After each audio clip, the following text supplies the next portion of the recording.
Friend, welcome to Bajirao Reddy Institute. Today analysis के आज के अंक में हम 27 जनवरी 2024 के प्रमुख समाचारों को देखते हैं। आज के अगर हम प्रमुख समाचार देखें तो तीन मुद्दे दिखाई देते हैं। पहला है भारत फ्रांस का जो संबंध है वह कह सकते हो कि उसका शानदार इतिहास रहा है और उज्जवल भविष्य है, यानी कि ऐतिहासिक रूप से भी वो बेहतर रहा है और आगे और बेहतर होने की संभावना है। और अगर आपको पता हो तो आप इस जो है 26 जनवरी को फ्रांस के राष्ट्रपति भारत के गणतंत्र दिवस के मुख्य अतिथि हैं और इस साल जो है फ्रांस का और भारत के रणनीतिक साझेदारी का जो 2023 है, इस साल नहीं बल्कि 2023 25 साल पूरे हो गए हैं। तो इसलिए ये मुद्दा महत्वपूर्ण है, ये दोनों संबंधों को समझना है। कई सारे मुद्दे हुए हैं, इनको हम गहराई से समझेंगे।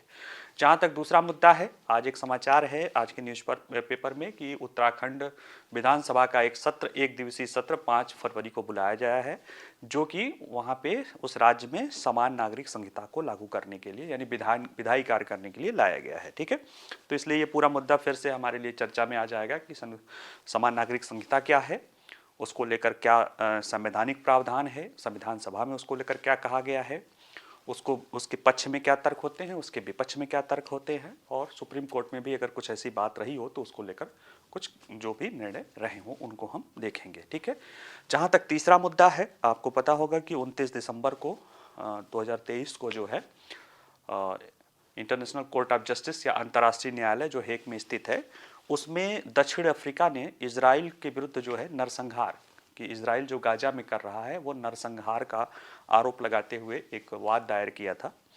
इसमें सुनवाई अभी जनवरी माह में हुई है। उसको लेके अभी एक निर्देश आया है न्यायालय द्वारा, अंतर्राष्ट्रीय न्यायालय द्वारा, जिसमें हालांकि दक्षिण अफ्रीका द्वारा इमीडिएट रूप से मांग की गई थी कि वो इजराइल को निर्देश दे कि युद्ध का विराम किया जाए, युद्ध को रोक दिया जाए। हालांकि इस तरह की कोई निर्देश नहीं आया है। कोर्ट ने कहा है कि इजराइल ध्यान रखे कि उसके सैनिकों द्वारा या उसके कार्मिकों द्वारा जो है जेनोसाइड की कार्रवाई न की जाए। साथ ही में हालांकि ज़्यादातर कुछ एक न्यूज़पेपर को छोड़ के ज़्यादातर लोगों ने इस बात को नज़रअंदाज कर दिया है। खासतौर से एक प्रमुख समाचार पत्र है, उसका नाम हम नहीं बताएंगे, लेकिन उसमें यह भी कहा गया है कि 7 अक्टूबर को जो संगठन है, लड़ाकू संगठन हमास, उसने जो इजराइल के जो लोगों को कैद किया है, बंधक बनाया है, उनको भी जल्द से जल्द छोड़ दिया जाए। तो ये दोनों आदेश आए हैं, ये शॉर्ट टर्म निर्देश हैं, और इस पे हम देखेंगे कि दोनों की क्या प्रतिक्रिया रही है, इंटरनेशनल कोर्ट ऑफ जस्टिस क्या है, और सबसे महत्वपूर्ण है कि नरसंहार या जीनोसाइड क्या होता है और उसको लेकर जो कन्वेंशन है, जो वो नरसंहार कन्वेंशन है, उसको हम समझने की कोशिश करेंगे। ठीक है, आइए चलिए पहला न्यूज़ देखते हैं। ये देखिए, भारत के प्रधानमंत्री और फ्रांस के राष्ट्रपति 25 जनवरी को वो लोग जो है जयपुर की यात्रा पे थे, मतलब जयपुर दौरा किया था। फिर वो जो है 26 जनवरी के यानी कल जो है 26 जनवरी के गणतंत्र दिवस के अवसर पे वो मुख्य अतिथि थे, और उसी दौरान शाम को कई सारे मुद्दों पर चर्चा भी हुई है। जयपुर में भी द्विपक्षीय वार्ता हुई है और कल शाम को भी वार्ता हुई है। उन परिदृश्य में जो है कहीं ना कहीं भारत फ्रांस का संबंध महत्वपूर्ण हो जाता है, और जैसे टाइटल है इसका कि भारत फ्रांस संबंधों का शानदार इतिहास और उज्जवल भविष्य, यानी कि जो भारत फ्रांस के संबंध रहे वो अच्छे, उनका इतिहास बहुत बेहतर रहा है, बहुत महत्वपूर्ण रहा है, और उसका भविष्य यानी आगे का रास्ता भी और बेहतर है। ये हमें हेडिंग से समझ में आ रहा है कि भारत फ्रांस के संबंधों के बारे में मोटे मोटे तौर पे हम इसको समझते हैं। अगर जहाँ तक हम देखें कि संबंध या चर्चा परिचय की बात है, तो मैक्रोन राष्ट्रपति, जो फ्रांस के वर्तमान राष्ट्रपति हैं, वो हमारे गणतंत्र दिवस के अतिथि हैं, और प्रधानमंत्री पिछले साल जो वहाँ पे बेस्टल समारोह हो रहा है, यानी इसी तरह का एक समारोह फ्रांस में भी होता है, वहाँ के मुख्य अतिथि थे। और पिछले साल अगर आप कहें तो पिछले एक साल के दौरान, हालांकि ये तो दूसरा साल, लेकिन फिर भी एक साल के दौरान जो है 7वीं बार उन दोनों लोगों की मुलाकात हो रही है।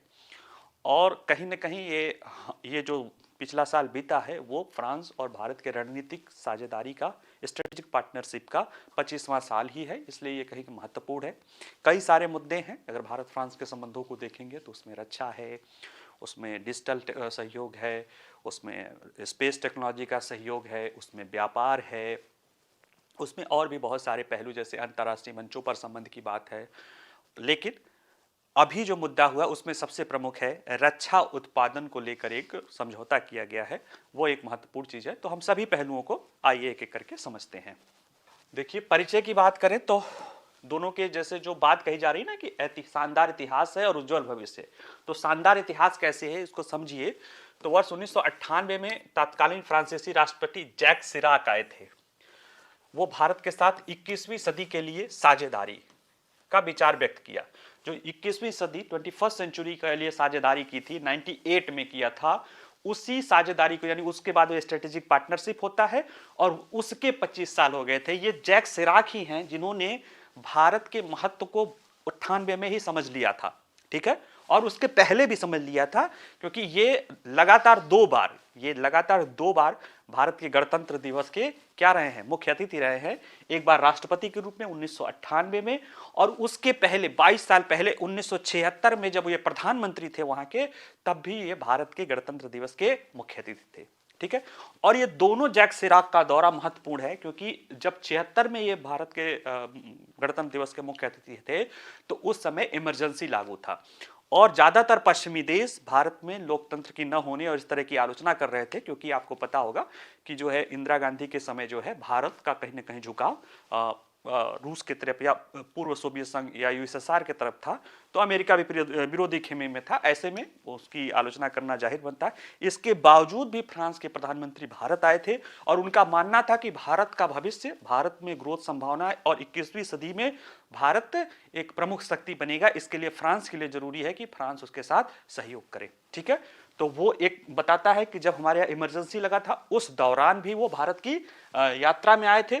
दूसरा है, अगर आप देखिए फ्रांस संबंधों का जो है आतिथ्य 1976 में जब भारत आपातकाल के अधीन था और पश्चिमी लोकतंत्रों की आलोचना का सामना कर रहा था, इसके बावजूद भी वो भारत क्या समझे स्वीकार किए थे, मुख्य अतिथि बनना स्वीकार किए थे गणतंत्र दिवस समारोह में।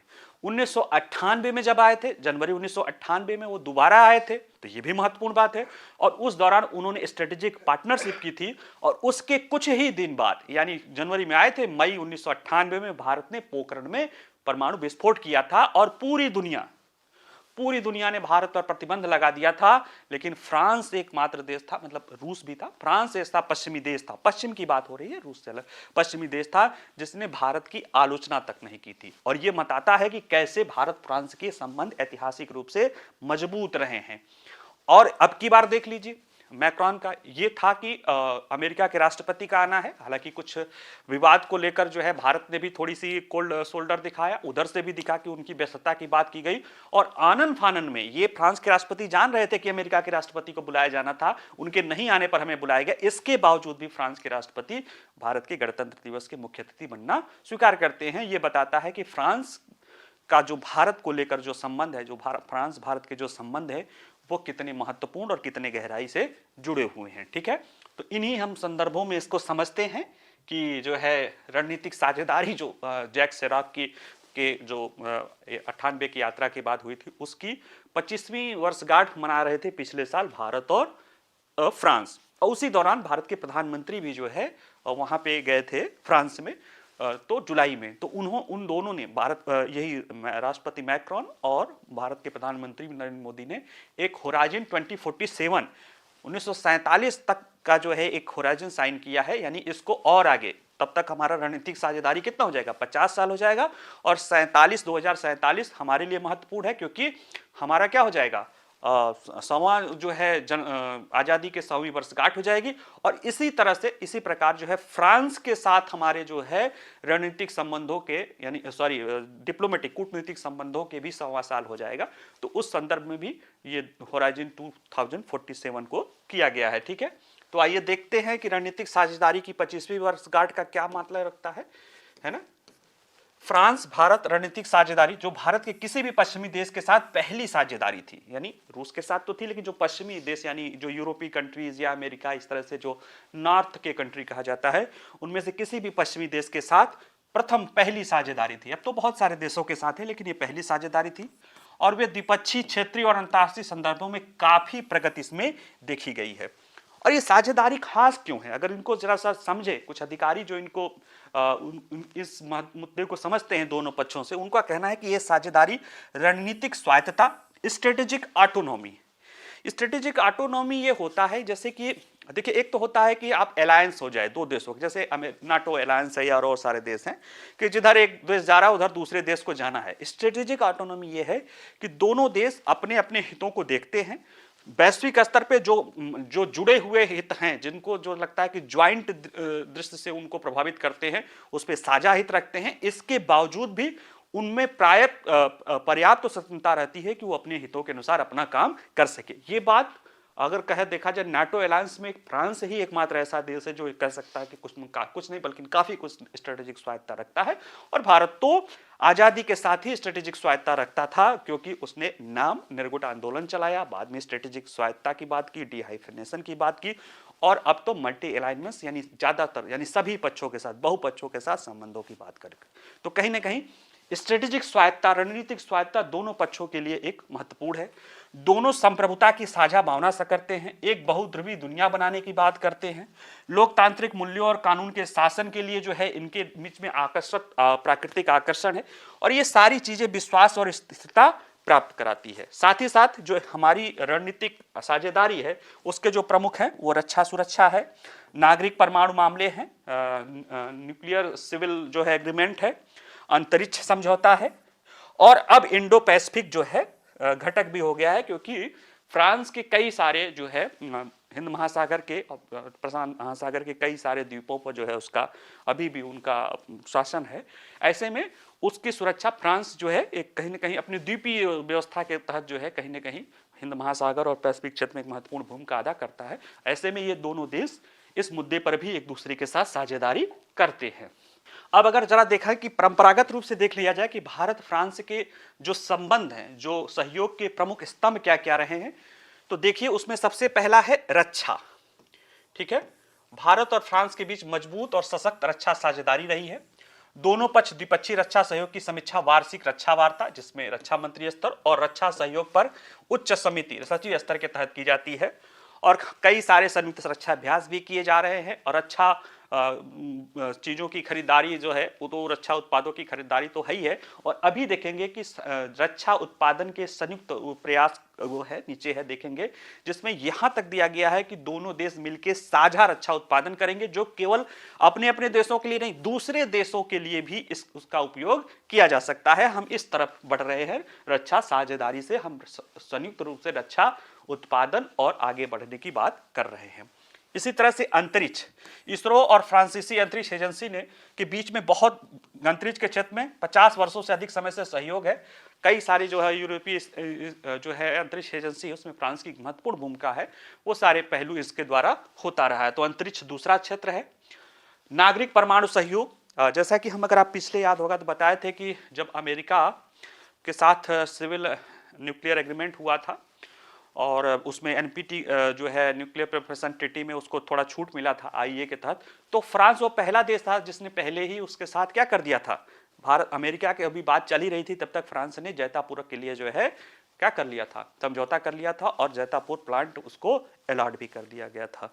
ठीक है, इसको लेकर थोड़ा अमेरिका नाराज भी हुआ था। हालांकि हमारा रूस तो जब प्रतिबंध था तब भी वो कुंडन कुलम के लिए आगे बढ़ रहा था, तो उसकी तो चलो स्पेशलिस्ट, इसलिए उसको विदेश मंत्री रूस को स्पेशलाइज्ड प्रिविलेज स्ट्रेटेजिक पार्टनर बोलते हैं, इतना लगाते हैं स्ट्रेटेजिक पार्टनर के साथ स्पेशलाइज्ड प्रिविलेज, विशेष रूप से विशेषाधिकार प्राप्त रणनीतिक समूह। तो खैर रूस की बात छोड़ दिया जाए, लेकिन जो और भी हैं तो फ्रांस भी महत्वपूर्ण है क्योंकि पहला देश ये हुआ था। और जुलाई 2023 में जब प्रधानमंत्री की पेरिस यात्रा था तो दोनों नेताओं ने जैतापुर परमाणु ऊर्जा परियोजना से संबंधित चर्चा को और प्रगति का स्वागत किया था। और ये 2008 में हुआ था, हालांकि इसको अभी 15 साल हो गए, उसमें बहुत ज़्यादा प्रगति नहीं हुई है, लेकिन फिर भी ये लोग इस पर आगे बढ़ने के लिए सहमत हैं। साथ ही में जो न्यूक्लियर टेक्नोलॉजी के क्षेत्र में जो दो महत्वपूर्ण है, यानी छोटे modular reactor SMR, small modular reactor, जो 300 मेगावाट क्षमता से कम वाले हैं, जिनको कहीं और तैयार करके लगाया जा सकता है, जिनको न्यूक्लियर एनर्जी का भविष्य माना जा रहा है। ठीक है, और एडवांस मॉडुलर रिएक्टर इन पे यानी जो कि चौथी पीढ़ी के चौथी पीढ़ी का रिएक्टर है, इन दोनों पर बीच में सहमत हुए हैं कि इन दोनों में भी समझौता किया जाएगा। डिजिटल क्षेत्र में दोनों पर समझौता हुआ था। देखिए, भारत चाहता है कि उसका यूपीआई दुनिया के अनेक देशों में फैले, उसका डिजिटल पब्लिक इंफ्रास्ट्रक्चर, खासतौर से यूपीआई, जिसके जरिए वो जो स्विफ्ट की व्यवस्था है, प्राइवेट जो पैसे लेन देन में इधर होता है, उससे बचना चाहता है और अपने व्यापार के कनेक्टिविटी को जोड़ना चाहता है। जुलाई 2023 में एफिल टावर से unified payment interface UPI launch किया गया था और भारतीय आगंतुकों और एनआई के लिए सुरक्षित और सुविधाजनक लेन देन की पेशकश करता है।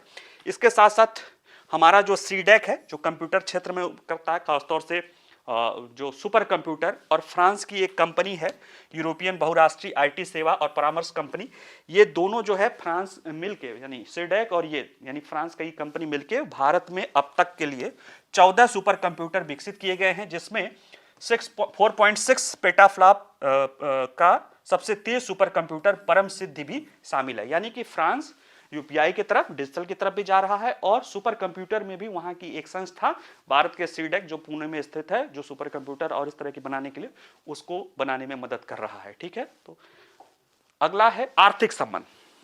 आर्थिक संबंध में देखा जाए तो अगर हम निर्यात आयात का देखें, इस वर्ष अगस्त 2023 तक, यानी पिछले वर्ष 2023 तक का ही आंकड़ा है, तो फ्रांस को भारत ने 3.06 अरब डॉलर का निर्यात किया था और फ्रांस से आया 2.36 अरब डॉलर है। ठीक है, और इसमें जो भारत निर्यात करता है इंजीनियरिंग सामान, पेट्रोलियम, फार्मास्यूटिकल, इलेक्ट्रॉनिक उपकरण, और इधर से जो है विमानन और इस तरह की चीजें हो रही है। जैसे अभी जो रक्षा की बात है, रक्षा उत्पादन के क्षेत्र में हम राफेल खरीदे ही हैं, हम और राफेल का जो मरीन वर्जन है राफेल एम, उसको भी लेने की बात चल रही है। ये भी बात चल रही है कि 3 स्कॉर्पियन टाइप की पनडुब्बी, डीजल पनडुब्बी है, उसको भी भारत फ्रांस से लेगा। साथ ही में एक और बात चल रही है कि भारत में जो फ्रीगेट बनता है, एक वो भी नौसेना का युद्धपोत होता है, फ्रांस भारत से वो लेना चाह रहा है क्योंकि उसको पता है कि भारत में ज्यादा बेहतर और ज्यादा सस्ते पे वो बन रहा है। तो इस तरह की सहयोग दोनों देश एक दूसरे से करना शुरू कर दिए हैं कि कैसे जो भारत, ऐसा नहीं कि सिर्फ भारत ही खरीद रहा, भारत में भी जो कोई चीजें हैं उसको भी फ्रांस ने इंटरेस्ट जगाना शुरू किया है। ठीक है, तो ये सारी चीजें हैं। अब दोनों देशों द्वारा अंतर्राष्ट्रीय मंचों पर भी एक दूसरे का खूब समर्थन किया जाता है। फ्रांस हमेशा कहता है कि भारत को संयुक्त राष्ट्र सुरक्षा परिषद में स्थायी सदस्यता दी जानी चाहिए। इसी के साथ साथ मिसाइल टेक्नोलॉजी कंट्रोल रिजिम, इसमें या वासेनार अरेंजमेंट है या ऑस्ट्रेलिया ग्रुप है, ये सब वही टेक्नोलॉजी और रक्षा और सुरक्षा का है। इसमें फ्रांस का समर्थन मिला था। फ्रांस अभी भी कोशिश कर रहा है कि एनएसजी में भारत को मिल जाए, न्यूक्लियर सप्लायर ग्रुप में, हालांकि चीन का विरोध है, देखिए मिलता है नहीं मिलता है। और आतंकवाद जैसे मुद्दे पर भारत फ्रांस दोनों साझा रुख रखते हैं और किसी भी आतंकवादी, भारत में हुई आतंकवादी घटना को फ्रांस बिना लाग लपेट के आतंकवादी घटना ही कहता रहा है। तो ये कहीं ना कहीं बताता है कि हमारे और फ्रांस के संबंध मधुर रहे हैं, गंभीर रहे हैं और अब और भी बेहतर होने की संभावना है। देखिए, भारत और फ्रांस ने कल ही जो है रक्षा उत्पादों का नया रोड मैप बनाया है कि कैसे रक्षा उत्पादन किया जाए। ठीक है, 26 जनवरी को किया है और इसमें यह रक्षा औद्योगिक क्षेत्र के सह डिजाइन, यानी एक साथ डिजाइन करना, एक साथ विकास करना, सह उत्पादन में अवसरों की पहचान करेगा। इसमें कई डोमेन शामिल है, जैसे वायु और अंतरिक्ष प्रौद्योगिकी, समुद्री तकनीकी, पानी के नीचे के डोमेन जागरूकता, भूमि युद्ध, रोबोटिक्स, कृत्रिम बुद्धिमत्ता, स्वायत्त ऑटोमेटिक वाहन और साइबर रक्षा। इन सारे पहलुओं में joint design, joint development and joint production की बात की जा रही है। देखिए, हमारे विदेश सचिव कहते हैं विनय क्वात्रा कि पूरा विचार यह है कि दो देशों के बीच रक्षा आपूर्ति श्रृंखला, डिफेंस सप्लाई चेन का निर्माण किया जाए, जो न केवल भारत में रक्षा जरूरतों को पूरा करे बल्कि अन्य देशों के साथ सुरक्षा साझेदारी के लिए भी उपयोगी उपदानकर्ता बन जाए। ऐसे प्लान चल रही है कि यहाँ पे विमान बना के अन्य देशों को भेजा जाए। ठीक है, तो ये सारी चीजें वहां पे कि साथ में निर्माण करके किसी और देश में सप्लाई किया जाए, इस तरह की बात चल रही है। तब दोनों देशों के संबंधों का उज्जवल भविष्य कैसे है, देखिए प्रधानमंत्री जी जो है जब जुलाई 2023 में गए थे तो उन्होंने दोनों देशों के लिए हॉरिजन 2047 रोड मैप पर हस्ताक्षर हुआ था। यह दोनों देशों के द्विपक्षीय रिश्तों की 100वीं वर्षगांठ को देखते हुए अपने रणनीतिक रिश्तों में नई ऊर्जा भरने की मंशा से किया गया है। यानी अगला जो 25 वर्ष है अपने रणनीतिक साझेदारी का और दोनों देशों के कूटनीतिक संबंधों का 100 साल है, उसको एक नए लेवल पे ले जाने की बात चल रही है। और वर्ष 2026 को, अभी कल जो समझावा हुआ था कि वर्ष 2026 को भारत फ्रांस नवाचार का वर्ष बनाया जाएगा। इसमें 18 से 35 वर्ष की आयु के लोगों के लिए युवा पेशेवर योजना चलाई जाएगी। और कहीं न कहीं पिछले 5 वर्षों में फ्रांस भारत का एक प्रमुख रक्षा साझेदार देश बन के उभर गया है। कई सारे पहलू उस पर चल रही हैं, बातें चल ही रही हैं। तो ये बताता है कि कैसे फ्रांस और भारत का जो संबंध है उसका शानदार इतिहास रहा है। हमने दिखा भी दिया है कि अनेक मुद्दों पर कैसे भारत और फ्रांस ने, खासतौर से फ्रांस ने कैसे भारत का साथ दिया है, और उज्जवल भविष्य भी कैसे है वो बता रहा है कि कैसे हमने होराइजन 2047 ज्वाइन किया है, डिफेंस प्रोडक्शन के लिए एक अलग रोड मैप तैयार किया है, और भी बहुत सारे पहलू है जिसपे भारत और फ्रांस मिलके साथ में काम करना चाहते हैं। फ्रांस भी कहीं ना कहीं वह अमेरिका के प्रभाव से बाहर निकलना चाह रहा है। वो चीन के साथ भी संबंध बना रहा है। चीन के साथ जब फ्रांस के राष्ट्रपति गए थे तो उन्होंने ये बात कही थी, लेकिन वो चीन को भी समझता है, चीन के भी दुष्परिणाम से वो वाकिफ है, और उसको पता है, पूरे फ्रांस नहीं पूरे यूरोप को पता है कि भारत वो है जो वास्तव में चीन का विकल्प बन सकता है कई मामलों में। अब जब कभी और मुद्दे आएंगे तो और चर्चा करेंगे, ठीक है। चलिए आगे देखते हैं अगला समाचार। समान नागरिक संहिता पारित करने के लिए उत्तराखंड की विधानसभा का एक दिवसीय सत्र 5 फरवरी को आयोजित किया जाना है, ठीक है।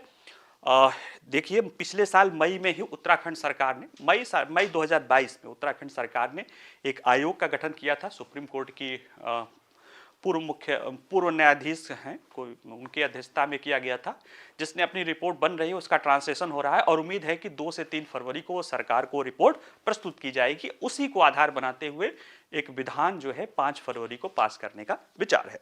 ऐसे में ये मुद्दा चर्चा में हो जाता है कि समान नागरिक संहिता क्या है। तो जहां तक समान नागरिक संस्था है, ये लोगों के जो व्यक्तिगत या पर्सनल मैटर है, विवाह है, गोद लेने की बात है, जो कह सकते हैं कि पुश्तैनी जायदाद का बंटवारा है ना, इस तरह की चीज़ों को रेगुलेट करने के इस तरह के मामले को जो है पर्सनल एक्ट कहते हैं, पर्सनल विधान कहते हैं, संहिता कहते हैं। इसी अभी अगर देखा जाए तो भारत में अलग अलग धर्मों के या अलग अलग समुदायों के अलग अलग के आधार पर ये चीज़ें चलती है। ऐसे में एक हमारे संविधान में नीति निर्देशक तत्वों में कहा गया है कि एक समान नागरिक संहिता होनी चाहिए, जिसमें क्या कहा जाता है कि वो एक देश में, जैसे सुप्रीम कोर्ट ने जो है उसमें कहा था कि ये कहीं ना कहीं समान नागरिक संहिता देश में राष्ट्रीय एकता को बढ़ाने में मददगार साबित हो सकता है। तो ऐसे में आइए हम इसको देखते हैं क्या मामला है और क्यों, जैसे कुछ लोग क्यों कह रहे हैं, विश्लेषक कह रहे हैं कि भारतीय जनता पार्टी की, चूंकि वहां पे भी सरकार है, केंद्र में भी सरकार है, केंद्र में भी उनके जो मैनिफेस्टो में है, तो पहले राज्यों द्वारा क्यों किया जा रहा है, इसको समझने की भी कोशिश थोड़ा सा करेंगे, ठीक है। तो चर्चा में क्यों है, तो देखिए, समान नागरिक संहिता यूसीसी यूनिफॉर्म सिविल कोड विधेयक पर चर्चा और पारित करने के लिए 5 फरवरी को उत्तराखंड विधानसभा एक दिवसीय विशेष सत्र बुलाया गया है। और मई 2022 में राज्य द्वारा गठित सुप्रीम कोर्ट की पूर्व न्यायाधीश न्यायमूर्ति रंजना प्रकाश देसाई की अगुवाई वाली 5 सदस्यीय समिति ने 2 से 3 फरवरी को उम्मीद है कि वो सरकार को अपनी रिपोर्ट प्रस्तुत करेगी, क्योंकि रिपोर्ट उन्होंने प्रस्तुत कर दिया है, मतलब तैयार हो गई, लेकिन उसको हिंदी में चूंकि वहां पे सारी कार्रवाई होती है तो उसका ट्रांसलेशन एक विशेषज्ञ समिति कर रही है। तो उम्मीद है कि 2 से 3 तारीख को ये सौंपी जाएगी। ऐसे में जो विश्लेषक हैं, विश्लेषकों का कहना है कि भारतीय जनता पार्टी, चूंकि सत्ता पक्ष यहाँ भी है वहाँ पे भी है, और ये बताया जा रहा है कि उत्तराखंड के साथ साथ ऐसे महाराष्ट्र और अन्य गुजरात, अन्य राज्यों में भी यही बात आएगी। तो ये जो भारतीय जनता पार्टी का एक रणनीति है, राज्यों के स्तर पे और कुछ महत्वपूर्ण मुद्दों पे, जैसे कि महिला का अधिकार है, लैंगिक समानता, पैतृक संपत्तियों में बेटियों के अधिकार, ऐसे मुद्दे जिसपे ज्यादा चर्चा या ज्यादा विवाद न हो, उन सारे मुद्दों को लेते हुए राज्यों द्वारा पहल की जाए, जिससे कि कम से कम विवाद के साथ इस मुद्दे को सेंसिटाइज किया जा सके, ज्यादा से ज्यादा आम सहमति बनाई जा सके, और फिर भविष्य में उनके द्वारा जो अगर सहमति बनती है तो एक अम्ब्रेला लॉ के कानून के तहत इसको लाया जा सकता है, ठीक है। अब ऐसे में प्रश्न है कि समान नागरिक संहिता क्या है। तो देखिए, समान नागरिक संहिता सभी लोगों के लिए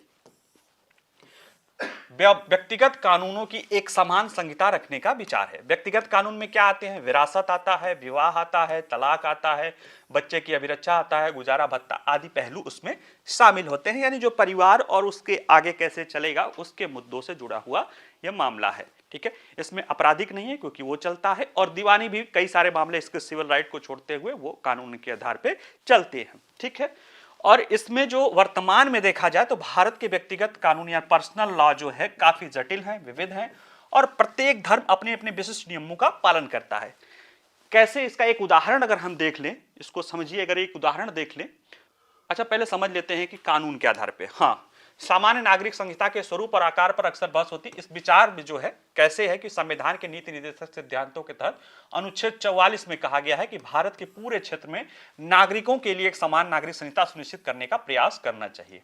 देखिए, जो राज्य के नीति निर्देशक तत्व हैं, यह महत्वपूर्ण तो है, इनके बारे में कहा जाता है कि राज्यों द्वारा नीतियां बनाने के लिए इन पे महत्वपूर्ण, इन पर प्रभाव पड़ता है, लेकिन इनका सोशल और पॉलिटिकल प्रभाव पड़ता है, लेकिन इन्हें किसी न्यायालय द्वारा इनको लागू नहीं करा जा सकता। यानी किसी भी राज्य पर बाध्यता नहीं अर्जित कर सकते कि 44 में है, चलो कोर्ट से जाके कहो कि सरकार जो है इसके लिए विधान बनाए, ऐसा नहीं कर सकते हैं। ऐसा मूल अधिकारों के संदर्भ में कहा जा सकता है, ठीक है। तो 44 है, लेकिन कोई बाध्यता क्रिएट नहीं करता है। सरकारें फ्री है, यानी विधायिकाएं राज्य स्तर पे भी है और केंद्र स्तर पे भी फ्री है कि वो अपने अनुसार कानून ला सकते हैं, ठीक है। तो व्यक्तिगत कानूनों का एक उदाहरण देख लीजिए। तो सबसे, जैसे भारत में महिलाओं के विरासत और उनके अधिकार संबंधी, ठीक है। तो जहां अगर महिलाओं के देखें तो 1956 का हिंदू उत्तराधिकार अधिनियम है। इसमें हिंदू, बौद्ध, जैन और सिख, इन सब ये सारे लोगों पर यह लागू होता है, हिंदू विवाह अधिकार अधिनियम। इसमें हिंदू महिलाओं को अपने माता पिता के संपत्ति प्राप्त करने का समान अधिकार है और हिंदू पुरुषों के बराबर संपत्ति का अधिकार है। यानी जो महिला है उसको अपने भाई के समान ही अपने माता पिता के संपत्ति में अधिकार है, यानी बेटी बेटे का हक बराबर है, हिंदू विवाह नियम कहता है। अब जरा सा देखते हैं कि विवाहित अविवाहित किसी में ये फेवर नहीं करता है। अब जरा सा मुस्लिम पर्सनल लॉ बोर्ड में देखें, मुस्लिम पर्सनल लॉ भी मुस्लिम महिलाओं को अपने पति की संपत्ति में हिस्सेदारी की बात करता है, ठीक है। लेकिन बच्चों की उपस्थिति के आधार पर 1/8 या 1/4 होगा। जहां पे हिंदू विवाह समानता मतलब आधा की मतलब जो बराबरी की बात करता है, यहां पे 1/4 या 1/8 होगा, और बेटियों का हक बेटों की तुलना में आधी रह जाएगी। हिंदू विवाह नियम आधा बराबरी की बात करता है, यहां पे चूंकि ये अलग अपना लॉ से गवर्न होता है, इसलिए यहां पे बेटियों को बेटे को अपेक्षा आधी विरासत में मिलती है। ईसाइयों, पारसियों और यहूदियों के लिए 1950 का भारतीय उत्तराधिकार अधिनियम बना था, जो अंग्रेजों के समय ही बना गया था। इसमें ईसाई महिलाओं को बच्चों या रिश्तेदारों की उपस्थिति के आधार पर पूर्व निर्धारित हिस्सा मिलता है, जो पहले का निर्धारित हिस्सा मिलता है। इसी तरह से पारसी के लिए अलग अलग है, यानी कि अलग अलग धर्मों के लिए महिलाओं की विरासत को लेकर अलग अलग मामला है। यानी विरासत का कि पुरुषों को अलग मिलेगा, महिलाओं को अलग मिलेगा, कितना मिलेगा, ठीक है। तो ये सारी चीजें एक उदाहरण, ऐसे और भी सारे, जैसे तलाक का मामला है, ऐसे बहुत सारे मामले हैं जिसमें अलग अलग मामला है। इसको लाए रखने के लिए क्या तर्क दिए जाते हैं, नए लाए रखने के लिए तो तर्क अभी हम देखेंगे कि क्या बातें कही गई है। लेकिन न लाए रख मतलब इसको बनाए रखने के लिए जो तर्क दिया जाता है, वो तर्क दिया जाता है कि मूल अधिकारों के कुछ अनुच्छेद हैं। जैसे अनुच्छेद 25 किसी व्यक्ति के धर्म के मौलिक अधिकारों का वर्णन करता है और कहता है जो है 1926 प्रत्येक धार्मिक संप्रदाय उसके किसी भी वर्ग के धर्म के मामलों में अपने स्वयं के मामलों का प्रबंधन करने का अधिकार रखता है। अनुच्छेद 29 विशिष्ट संस्कृति के संरक्षण के अधिकारों को परिभाषित करता है।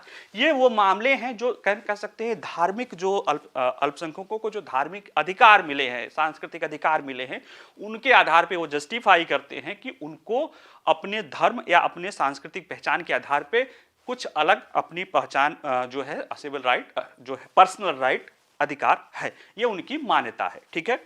हालांकि ये अधिकार भी जो है पब्लिक मोरलिटी और डिसेंसी और इस तरह की चीजों के अधीन है, यानी उसके अधीन रहते हुए इनको अधिकार है। अब जो लोग इसको फेवर करते हैं उनके द्वारा जो है जो बहस है उसको आप संविधान सभा के रूप में ही देख लीजिए। तो उसमें यह है कि संविधान सभा में जब इस समान नागरिक संहिता को निर्देशक सिद्धांत के रूप में अपनाने की बात आई थी, तो यानी जब 23 नवंबर 1948 को इस अनुच्छेद पर चर्चा हो रही थी, तो मुस्लिम सदस्यों ने एक चेतावनी के साथ समान नागरिक संहिता अपनाने पर सुझाव दिया था कि यह पूर्व सहमति से नागरिकों पर लागू होगा, यानी नागरिकों के पूर्व सहमति से ही लागू होगा। हालांकि उस समय जो ड्राफ्टिंग कमेटी के अध्यक्ष थे अंबेडकर साहब, उन्होंने इसका विरोध किया था और उन्होंने कहा था कि उत्तर पश्चिमी सीमांत प्रांत को, यानी जो उत्तर पश्चिमी नॉर्थ फ्रंटियर स्टेट उसको छोड़कर जो मुस्लिम हैं या जो और हैं, जैसे बॉम्बे या संयुक्त प्रांत था, उसमें 1937 तक मुस्लिम उसी समान हिंदू कानूनों द्वारा शासित होता था। डॉक्टर अंबेडकर का कहना था कि 1937 तक मुस्लिम हिंदू कानूनों के द्वारा ही तो शासित होता था, तो ऐसे में ये कहना कि जो है वो नहीं हो सकता है, ये उचित नहीं है। और उन्होंने आश्वासन दिया कि यूसीसी को लोगों पर जबरन लागू नहीं किया जाएगा, और क्योंकि अनुच्छेद केवल प्रस्ताव करता है कि राज्य एक नागरिक संहिता को सुरक्षित करने का प्रयास करेगा।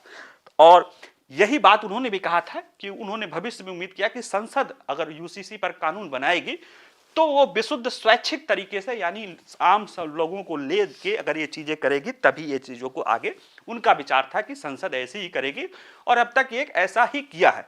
यही बात अगर देखा जाए तो सुप्रीम कोर्ट ने ही अपने मामलों में कहा है, वो भी स्वीकार करती है कि यूसीसी होना चाहिए, लेकिन उसके लिए जो माहौल जबरन नहीं होना चाहिए, उसके लिए एक माहौल बनाया जाना चाहिए। इसको अगर आप देखें तो इसको दिखाई देता है, पहला है 1985 का जो ऐतिहासिक शाहबानो फैसला, यही नाम नहीं याद आ रहा था, शाहबानो का फैसला। इसमें सुप्रीम कोर्ट ने एक मुस्लिम महिला के गुजारा भत्ता मांगने का अधिकार को बरकरार रखा था। हालांकि बाद में संसद ने कानून पारित करके उसको पलट दिया था, क्योंकि इसका विरोध हुआ था। और इसमें न्यायालय ने कहा था कि एक समान नागरिक संहिता परस्पर विरोधी विचारधाराओं वाले कानून के प्रति असमान निष्ठाओं को दूर करके राष्ट्रीय एकता के उद्देश्य को में मदद करेगी। ऐसा मानता है उनको कि अगर यूसीसी लाई जाए तो इससे जो है राष्ट्रीय एकता को बढ़ावा दिया जा सकता है। इसी तरह की मामला जो है सरला मुद्गल बनाम भारत संघ मामला था 1995 में। इसमें यह था कि कई लोग जो है बहुविवाह की अनुमति के कारण जो है, जिन धर्म में, यानी मुस्लिम धर्म में ही है और ज्यादा धर्मों में नहीं है, कि बहुत विवाह की अनुमति होने के कारण ज्यादातर लोग जो है जिनको बहुविवाह करना है वो जो है इस्लाम में या मुस्लिम धर्म में कन्वर्ट हो जाते हैं। इसको लेके सुप्रीम कोर्ट ने कहा था कि यूसीसी की आवश्यकता है।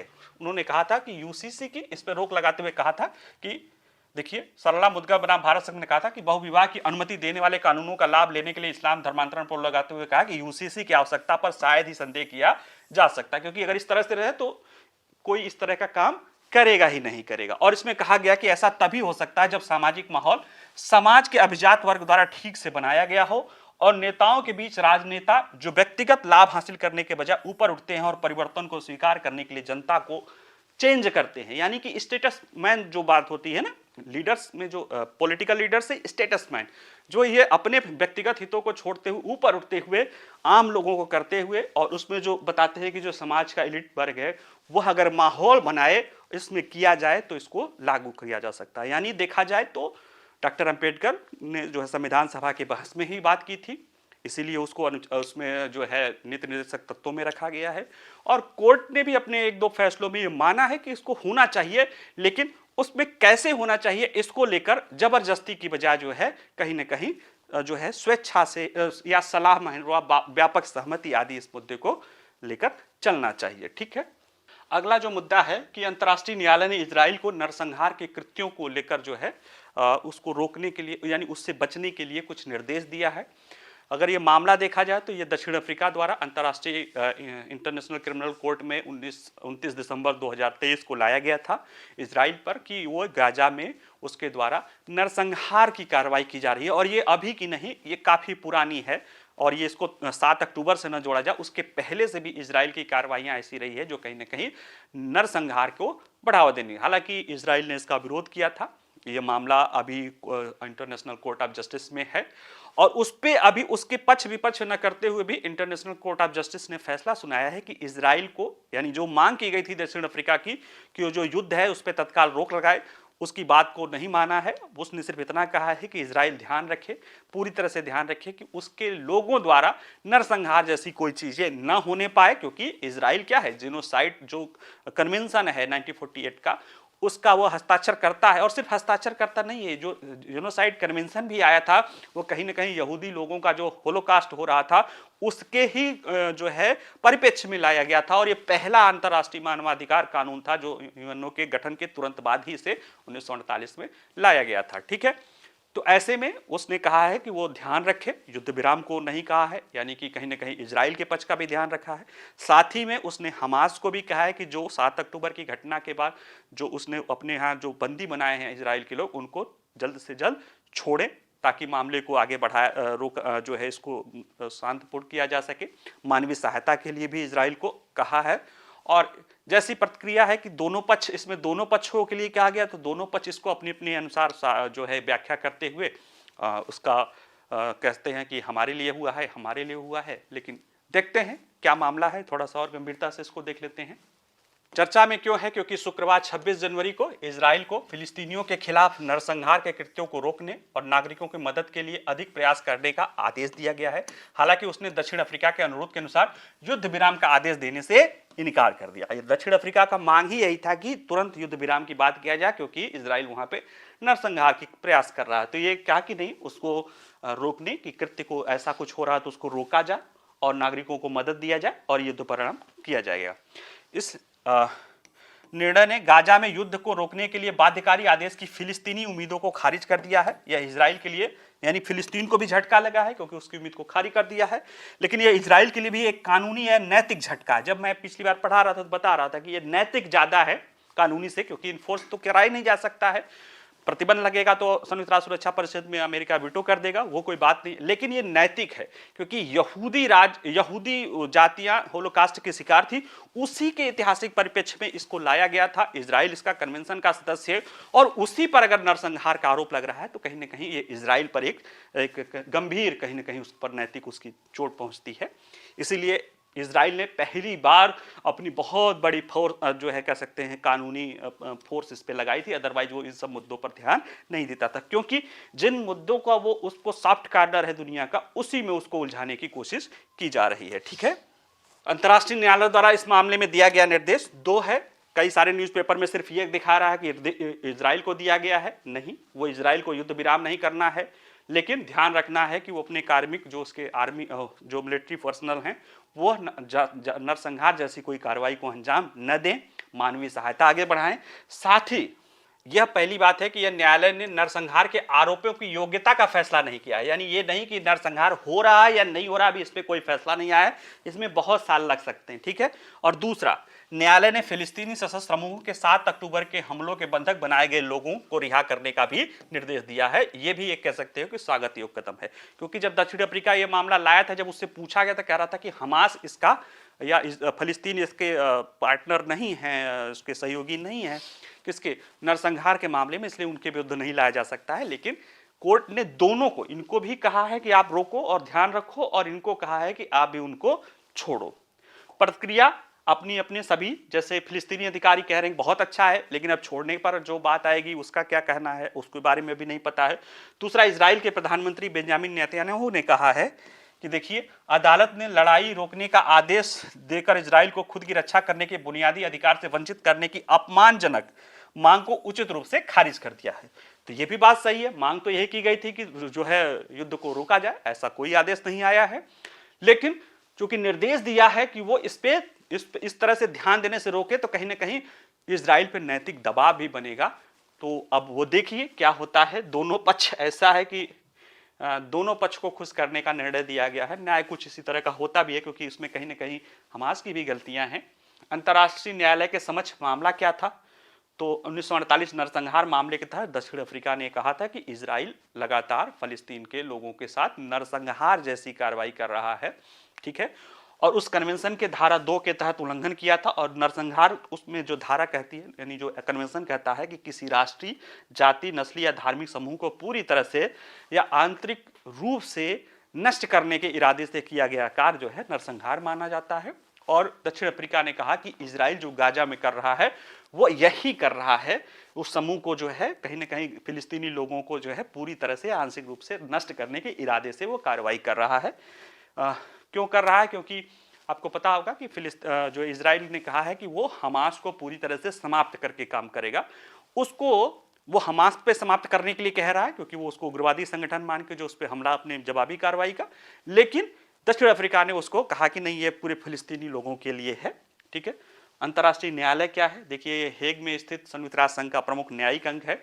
यह 2 देशों के, यानी जो संयुक्त राष्ट्र संघ, यानी जो इसकी मान्यता को, इसको मान्यता देते हैं, उसके 2 वार्ताकारों का या जो देश है उसके मामले में आते हैं।